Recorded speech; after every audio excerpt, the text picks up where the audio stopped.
Electric and hybrid vehicles. This is something which you've probably been hearing about from a lot of skill development companies, and this here is our take on it.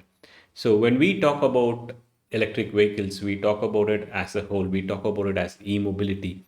So, first of all, what is e mobility? So, e mobility is defined as CASE, connected, autonomous, shared, electric, which probably means that if you want to get into the e-mobility industry, it's not just electric vehicles that you need to be aware of. You need to be aware of a whole lot of things more than just electric vehicles. So, what are the skill sets that you would probably need? You would need to have at least one very prominent skill set in this, which means you could be from the computer science department who probably work with connected applications, but you would still need to know a little bit about electric vehicles, which kind of gives you domain knowledge.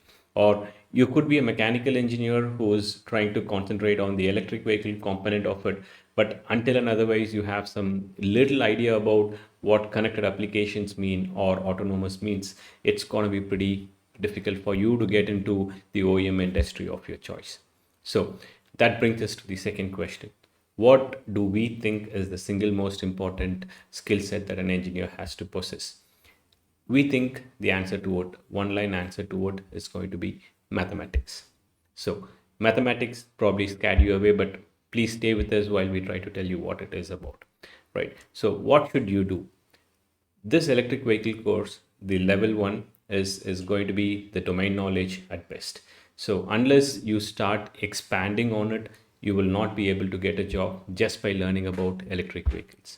That is, unless you combine it with the skill set in one of these domains. So it could either be the powertrain development related to electric vehicles, of course, control systems development, testing and validation, or even CAE or CFT, which you could probably apply in the e-mobility or the electric vehicle domain. Now, let me come back and address the white elephant.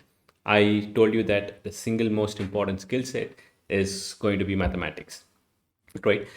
If you are still afraid of mathematics, it's just probably that you have not learned mathematics in the right way, right? And our promise to you is this: you'll start appreciating math by the time you're done with this course. That's our promise to you. And we promise not to make mathematics boring or fearful like what you guys probably had in college. So, what do we do? How do we tackle this? So, we do it in this way. There's a pedagogy to speak of. So, we start from the basics, and the first thing we concentrate on is to give you domain knowledge, right? And once that's done, we followed up with some specialization based on your demand. So, now this demand would depend on which branch of engineering you're from. So, the basics, and then we do a specialization. So, what will you learn in this course? So, you do join up. What are the things that you're going to be learning about it? We believe it has to start from engineering fundamentals because there is no other way about it. You have to know about all your fundamentals. So, we do take some time and we brush up on all the fundamentals. Then we get into what is called as mathematical modeling. We help you understand what mathematical modeling is. Then we bring you the electric vehicle fundamentals. So electric vehicle fundamentals would be combined with mathematical modeling.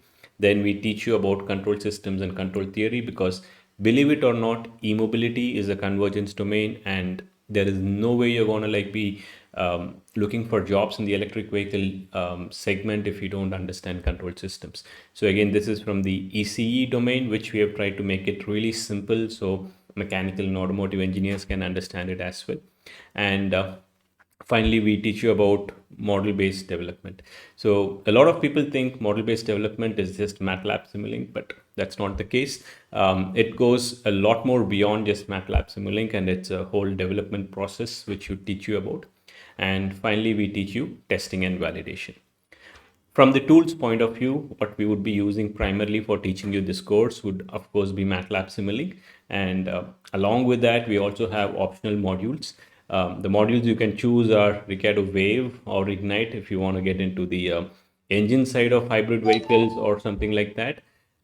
We also have AVL eSuite, which is going to be on purely on the electric vehicle development, or we also can probably give you Simulation X. So now one of these modules is what you would probably choose. And now why do you have to learn from us and why not others? Why us? The big question. So, primarily, the one important reason I could tell you is this: all education should lead to jobs, and because of that, a lot depends on the way it is being taught to you, which is why at Rain Labs we have four co-founders and everyone with 15 to 20 years of experience. And not just that, we don't just teach you stuff. We are also an engineering services company, which means we are actively involved in resource augmentation at various companies. So, whatever projects that you work with us, whatever projects you're working for us while you do the course, there's a good chance that these are industrial projects, which probably means you would not just be a trained resource, but you would be a ready to deploy, which means a lot to the industries, which basically means we can place you in one of the companies and we can offer it as a resource augmentation. So now we have three different courses for you, or three different versions of the course. So which version do you choose? So the first one is the micro course. So if you're just looking at some kind of a domain knowledge, you just want to know what electric mobility, e-mobility is about, then the micro course is good for you. It's basically just the level one which we covered in that. And then we have the intensive course, which is basically a skill development course. So if you're still studying, if you have not graduated, if you cannot come in for a full-time internship or something, then that is the course that you take. So you will still do virtual internships, you will do some remote work, but it is not the same as the third version, which is a full-fledged internship, which probably leads to jobs for you. So depending on your needs, depending on your availability, you could choose one of these courses. Thank you.